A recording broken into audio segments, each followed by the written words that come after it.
Hello दोस्तों, स्वागत है आपका हमारे YouTube channel study with AR के सर। दोस्तों, बायोलॉजी का एक टॉपिक है रेस्पिरेटरी सिस्टम, श्वसन तंत्र, वो हम डिस्कस करने वाले हैं। तो ज़रा थोड़ा ध्यान से देखें, बहुत इम्पोर्टेंट टॉपिक है ये। सबसे पहले श्वसन कहते किसे हैं?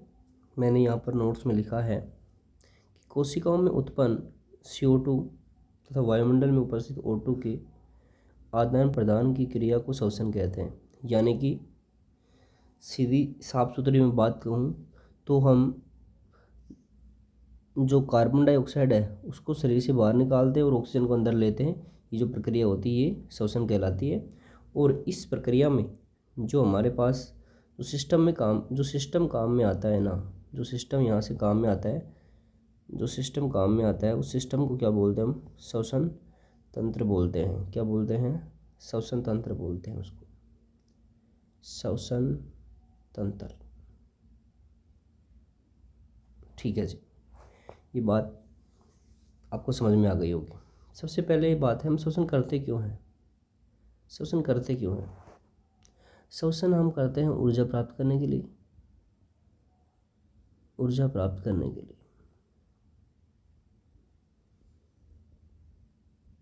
ऊर्जा प्राप्त क्यों करते हैं हम? कोशिकाओं को जिंदा रखने के लिए, कोशिकाओं को जिंदा रखने के लिए, जिंदा रखने के लिए हम क्या चाहिए? ऊर्जा चाहिए, ताकि वो प्रॉपर क्या कर सकें? अपना कार्य कर सकें। ठीक है, ठीक है जी। सबसे पहली बात है कि श्वसन में हम ऑक्सीजन गैस ही क्यों लेते हैं? कि श्वसन में हम ऑक्सीजन गैस ही क्यों लेते हैं? हम नाइट्रोजन क्यों नहीं लेते? हम सल्फर क्यों नहीं लेते? हम नियोन गैस क्यों नहीं लेते? ये क्यों नहीं लेते हम श्वसन में? क्योंकि वायुमंडल में तो सभी गैसें प्रेजेंट होती हैं, बहुत सारी, लेकिन हम ऑक्सीजन का ही चूज कैसे करते हैं? ऐसे थोड़ी है कि अकेले ऑक्सीजन अंदर जाएगी। तो इसके लिए एक कॉन्सेप्ट है। कॉन्सेप्ट ये है क्योंकि जो हमारा जो ब्लड है ना, उसमें एक पिगमेंट पाया जाता है, एक वर्णक पाया, जैसे बोलते हैं हीमोग्लोबिन।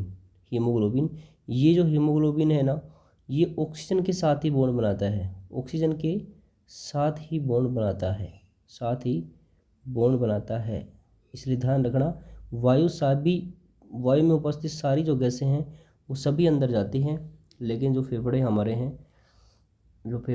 हैं वो सिर्फ किसको ग्रहण करते हैं? ओनली फॉर ऑक्सीजन को, और अदर जो गैसें हैं वापस बाहर छोड़ दी जाती हैं। ठीक है, अब हमारा जो नेक्स्ट है, इसका जो भाग है कि श्वसन तंत्र के भाग, श्वसन तंत्र के भाग कितने हैं? तो हमारे श्वसन तंत्र के भाग, फर्स्ट में हमारा नासाद्वार, क्या है? नासाद्वार है, नासाद्वार है, जो एक जोड़ी पाए जाते हैं, यानी हमारी नाक है।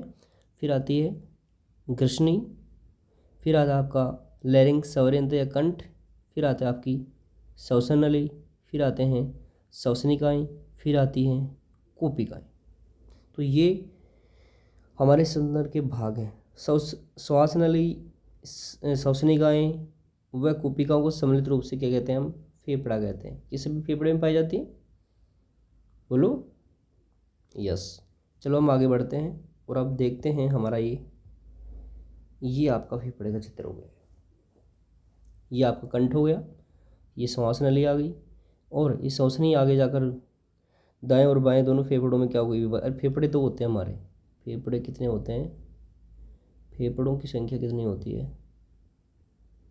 फेफड़ों की संख्या 2 होती है, 2 होती है। एक होता है दायां और एक होता है बायां, दायां व बायां फेफड़ा। ठीक है जी। ये जो श्वसनिकाएँ हैं आगे जाकर है ना, छोटी छोटी रक्त वाहिकाओं में बदल जाते हैं, जिन्हें हम बोलते हैं कूपिकाएँ। क्या बोलते हैं? कूपिकाएँ। और इन्हें बोलते हैं कूपिकाएँ। ध्यान रखना, जो फेफड़े हैं ना वो पसलियों से कवर रहते हैं, ऐसे थोड़े कि फेफड़े ऊपर रहते हैं, नहीं, फेफड़े पसलियों के नीचे रहते हैं। और दोनों फेफड़ों के मध्य हमारा क्या स्थित होता है? हमारा जो हार्ट है ना वो दोनों फेफड़ों के मध्य पाया जाता है। ठीक है, और फेफड़े के नीचे की ओर डायफ्राम पाया जाता है, जो फेफड़े को फुलाने में व इसको स्मूथ करने में क्या करता है? हमारी सहायता करता है। यानी जब हम श्वसन करते हैं तो ये डायफ्राम नहीं चपटा हो जाता है, नीचे आ जाता है इससे, ये नीचे आ जाएगा, फेफड़े फूलेंगे, जिससे गैस, जिस अंदर का जो दाब है ना, अंदर का दाब क्या हो जाएगा, फूलेंगे तो अंदर दाब क्या हो जाएगा, कम हो जाएगा, और बाहर का दाब क्या रहेगा, वायु का ज़्यादा रहेगा। तो उच्च सांद्रता से निम्न सांद्रता की ओर वायु अंदर फेफड़ों में प्रवेश कर जाती है। ये इसकी जो क्रियाविधि है हम आगे देखेंगे, पहले इसके बारे में जानते हैं। अब बात करते हैं कि नासा द्वार या नासा मार्ग होता क्या है।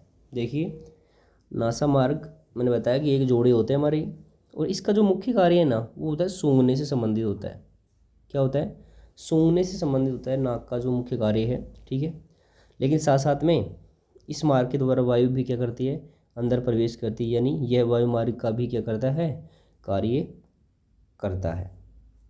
इसके अंदर म्यूकस झिल्ली उपस्थित होती है, एक झिल्ली पाई जाती है म्यूकस, जिसका नाम क्या है, म्यूकस झिल्ली, ठीक है जी।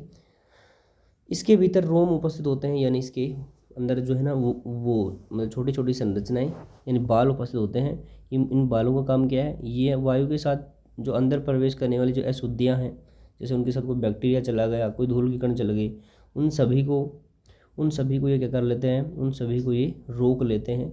इसलिए ये पाए जाते हैं, ऐसे नहीं ये ऐसे उगे, इनका भी कुछ ना कुछ हमारी बॉडी में काम है। काम क्या है कि इन पार्टिकल्स को ये बाहर ही रोक लेते हैं।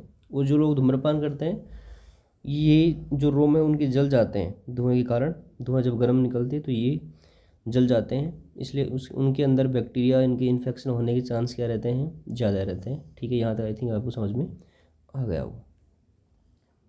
ये शरीर में प्रवेश करने वाली वायु को नम एवं शरीर के बाहर तापमान एवं शरीर के तापमान के बराबर बनाती है। बिल्कुल सही बात है, यानी जैसे हम ठंडी वायु के अंदर जा रही, तो उसको हमारे शरीर के अनुकूल कैसे बनाना है, तो ये बनाने का काम भी कौन करते हैं, ये हमारा नासा मार्ग करता है, हमारा नासा द्वार हमारे नाक करते हैं।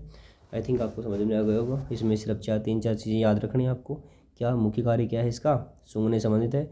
इसके अंदर कौन झिल्ली पाई जाती है, म्यूकस झिल्ली पाई जाती है, और रोम उपस्थित होते हैं, जो क्या काम करते हैं, जो काम करते हैं कि वायु के साथ प्रवेश करने वाले जो अशुद्धियाँ हैं, जो बैक्टीरिया हैं, जो धूल के कण हैं, उनको रोकने का काम करता है। और ये अंदर प्रवेश करने वाली वायु को हमारे शरीर के जो तापमान है उसके बराबर बनाती है, ठीक है। सेकंड बात करते हैं हम ग्रसनी। देखिए, भोजन तथा वायु का उभयनिष्ठ मार्ग। आहार का मतलब क्या होता है, भोजन, वायु, उभयनिष्ठ यानी दोनों का, यानी इससे हम श्वास भी लेते हैं और इससे हम भोजन भी खाते हैं। ये नासा गुहा के ठीक पीछे स्थित होते हैं, ये नासा द्वार के ठीक पीछे की ओर, अंदर की ओर क्या होती है, स्थित होती है, ठीक है। अरे हमारे भोजन का और वायु का एक ही मार्ग है, ऐसे नहीं है कि दो मार्ग है, ऐसे नहीं ये दो रास्ते अंदर जा रहे हैं कि भाई एक से तो वायु चली गई, एक से भोजन, ऐसा नहीं है। एक ही है, एक ही मार्ग है, उभयनिष्ठ मार्ग है, जिसे बोलते हैं ग्रसनी, ठीक है। कहाँ स्थित होती है, नासा गुहा के ठीक पीछे स्थित होती है। देखिए, ये देखिए ना आप, ग्रसनी चित्र में दिखा रखा है ना, इसमें ग्रसनी नहीं दिखा रखा है, ये श्वसन तंत्र, इसमें ग्रसनी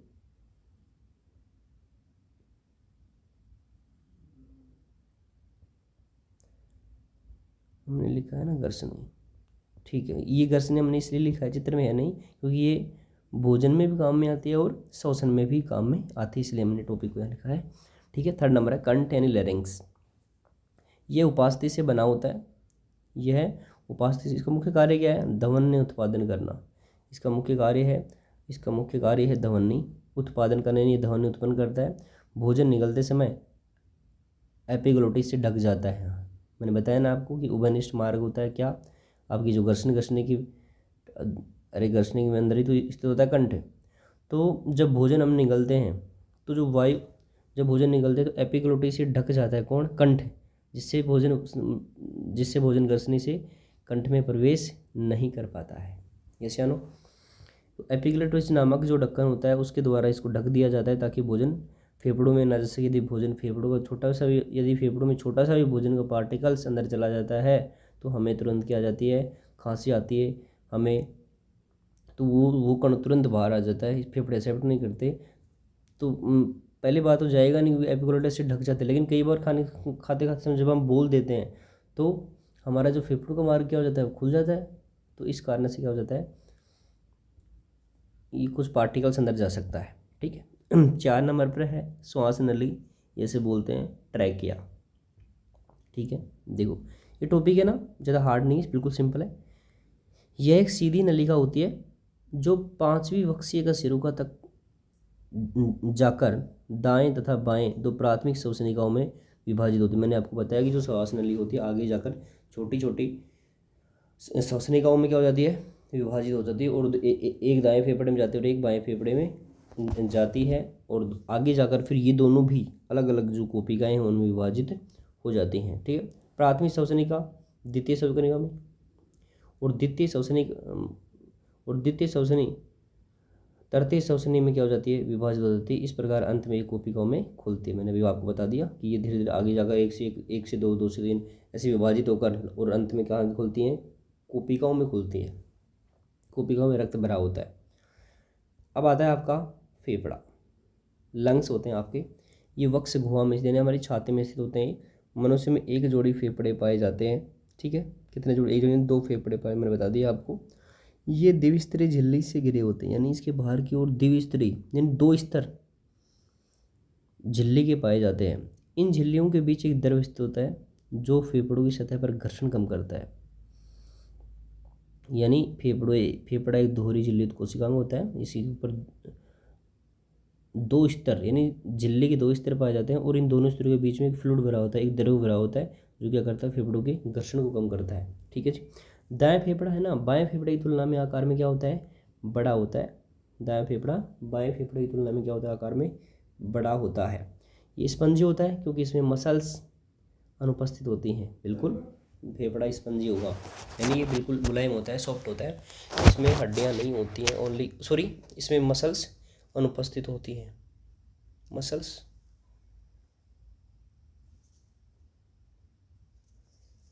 अनुपस्थित होती है। तो मैंने पढ़ा कि जो है ना मसल्स क्या होती है उसमें अनुपस्थित, इसलिए क्या होता है, स्पंजी होता है। ठीक है, वक्ष गुहा क्या होती है, देखो वक्ष गुहा इसके पृष्ठ भाग में कशेरुका दंड तथा अधर भाग में स्ट्रेनम व पार्श्व भाग में पसलियाँ उपस्थित होती हैं। यानी इसके ऊपर वाले जो आगे वाले भाग में पीछे वाले पृष्ठ भाग में क्या होता है, कशेरुका दंड होता है। आगे वाले अधर भाग में क्या होता है, स्ट्रेनम व पार्श्व भाग में पसलियाँ उपस्थित होती हैं। वह नीचे क्या होता है, डायाफ्राम होता है। इस तरह एयर टाइट चैम्बर होता है। क्या होता है, एयर टाइट चैम्बर। इस चीज़ को आप ध्यान रखना कि फेफड़ों को एयर टाइट चैम्बर भी क्या बोलते हैं हम। ठीक है, क्योंकि इसके आगे वाले भाग में पीछे वाले भाग में कशेरुका दंड, आगे वाले भाग में स्ट्रेनम, और इसके जो पार्श्व जो भाग है, लिटरल जो भाग है, उसमें क्या पाई जाती हैं, पसलियाँ उपस्थित होती हैं। और इसके नीचे क्या होता है, डायफ्राम, इसलिए एयर टाइट चैम्बर होता है। ठीक है, श्वसन की क्रियाविधि। श्वसन भी 2 प्रकार का, अंतर श्वसन एक होता है, एक बाह्य श्वसन। देखो अंतर श्वसन के क्या होता है, जब देखो डायफ्राम सामान्य अवस्था में घुमदाकार होता है। ठीक है,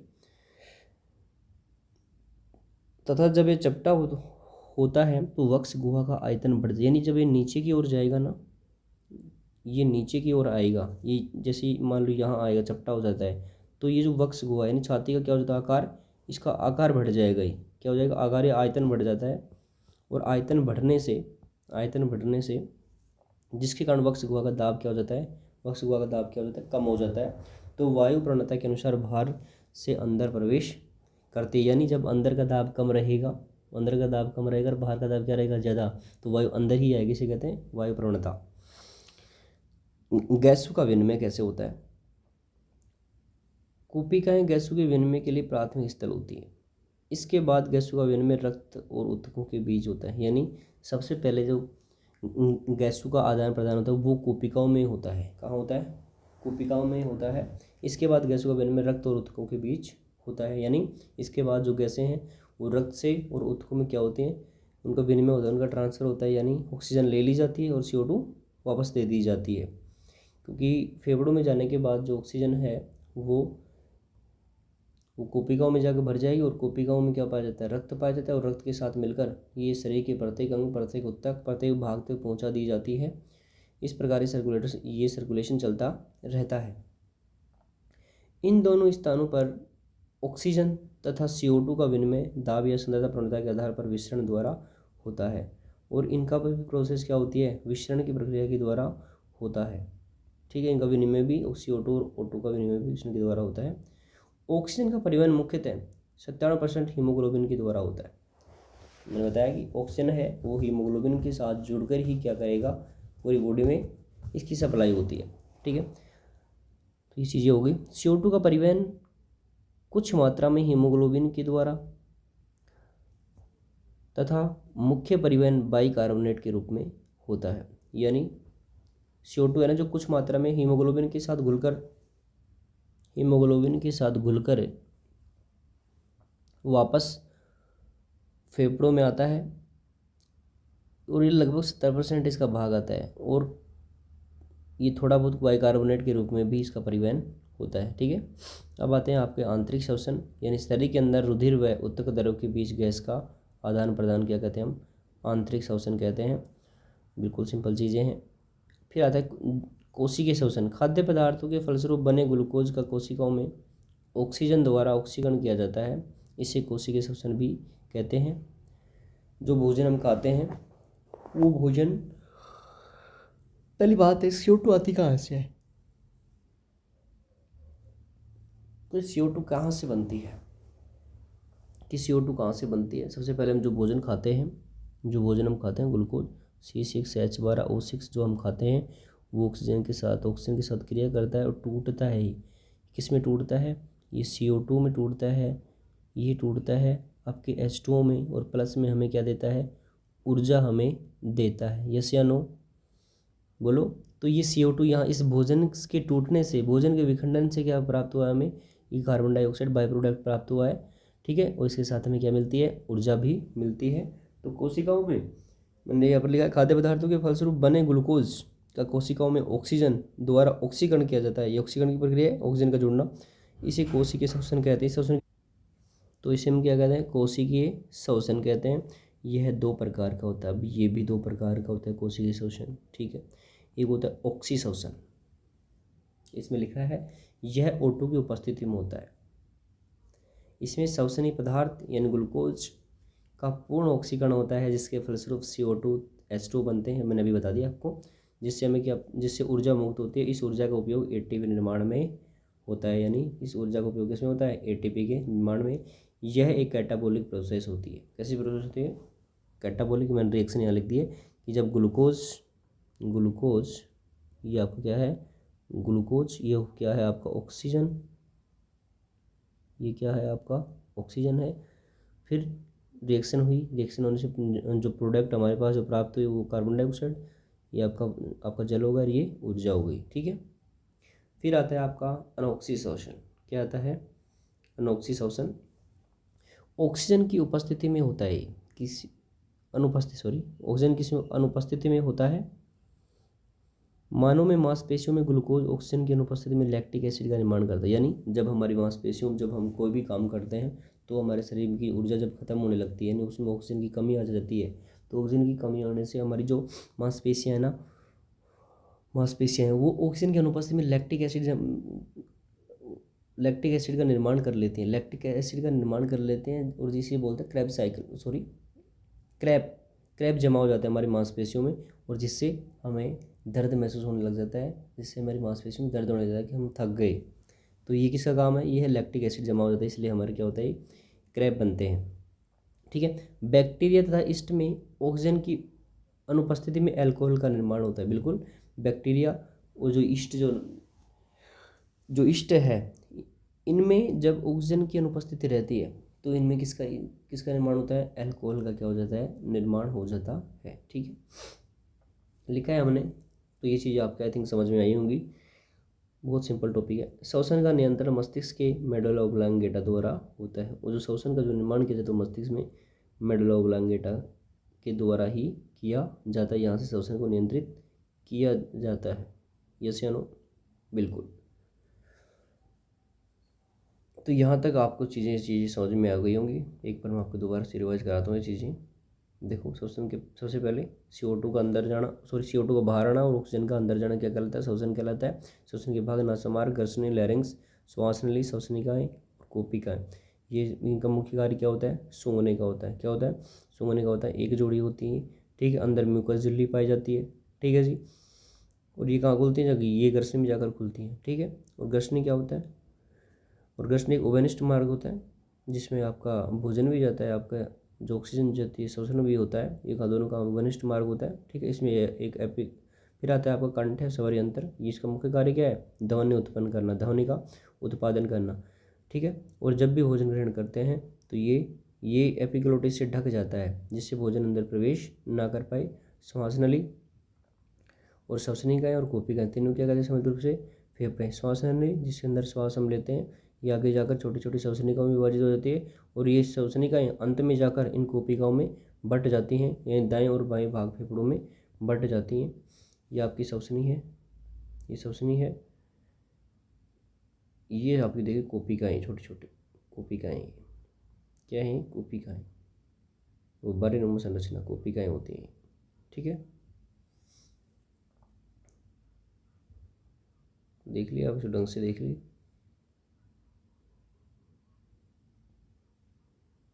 नासा मार्ग मैंने आपको बता दिया है, गैस ने आपको बता दी है, श्वास नली आपको बता दी है, ये चीज़ें आप देख लीजिए। अब देखिए प्रोसेस कैसे होती है इसमें। देखिए ये आपका एपिग्लोटिस खुलता है, श्वसन जो ऑक्सीजन होती है वो अंदर जाती है, ठीक है। ऑक्सीजन अंदर जाकर इन कोशिकाओं में भर जाती है, ऑक्सीजन इन कोशिकाओं में भर जाती है। कोशिकाओं में भरने के बाद है ना, ऑक्सीजन है, ऑक्सीजन है इस, अरे कोशिकाओं में क्या प्रेजेंट होता है? ब्लड प्रेजेंट होता है, रक्त होता है, रक्त से भरी हुई होती है, ठीक है। अब ये रक्त है ना, ये अपने साथ इस रक्त में उपस्थित जो हीमोग्लोबिन है ना, इस ऑक्सीजन को अपने साथ मिला लेता है और कहाँ ले जाता है? शरीर में? नहीं नहीं नहीं नहीं, शरीर में नहीं ले जाता। ये शरीर में, ये कहाँ ले जाता है? ये हार्ट में ले जाता है। कहाँ में? हार्ट है, अपर पड़ोसी है हार्ट, यहाँ पर इसमें ले जाता है। अब यहाँ से जो रक्त गया है ना, यहाँ से जो रक्त गया है वो कैसा रक्त है? अशुद्ध है? वो गंदा है? नहीं, गंदा नहीं है, वो यहाँ से शुद्ध रक्त गया है, यहाँ से फिल्टर होके गया है। शुद्ध रक्त का शुद्धिकरण कहाँ होता है हमारे शरीर में? फेफड़ों में। फेफड़ों का काम है रक्त को शुद्ध करना। अरे शुद्ध का मतलब क्या होता है कि इसमें ऑक्सीजन को मिलाना, तो ऑक्सीजन मिला के ये शुद्ध हो जाता है, और शुद्ध होकर ये कहाँ चला जाता है? हमारे हार्ट में चला जाता है। हार्ट के कौन से भाग में जाता है ये बताइए? हार्ट के कौन से भाग में जाता है? हार्ट के दाएं आलिंद में जाता है। कहाँ से जाता है? दाएं आलिंद में जाता है, आलिंद से निलय में जाता है, ठीक है। तो ये चीज़ें आपका क्या होगा? ये श्वसन तंत्र हो गया। आई थिंक आपको बहुत अच्छे समझ में आया होगा। सबसे पहले हमने तो इसमें जो ये भाग हैं, ये इंपॉर्टेंट चीज़ें हैं, ये आपको याद रखनी है। फेफड़ी वक्ष गुहा हो गई आपकी श्वसन की क्रियाविधि, कि जब डायफ्राम क्या हो जाता है, जो श्वसन अंदर हम लेते हैं तो डायफ्राम चपटा हो जाता है, अंदर का वायुदाब कम हो जाता है और बाहर का वायुदाब क्या हो जाता है? ज़्यादा। तो जो बाहर की वायु है वो अंदर फेफड़ों में प्रवेश कर जाती है, जिससे फेफड़े फूल जाते हैं, जिससे फेफड़े क्या होते हैं? फूल जाते हैं। जब हम श्वास को मतलब श्वास को छोड़ते हैं तो डायफ्राम ऊपर की ओर आ जाता है, ऊपर की ओर आ जाता है, और वायुदाब ज़्यादा होने के कारण फेफड़े क्या हो जाता है? सिकुड़ जाते हैं, जिससे वायु बाहर निकल जाती है। तो आई थिंक ये चीज़ें आपकी समझ में आई होंगी। धन्यवाद, थैंक यू। हमारे यूट्यूब चैनल को सब्सक्राइब करें, लाइक करें, ताकि हम और अच्छे से वीडियो ला सकें। धन्यवाद।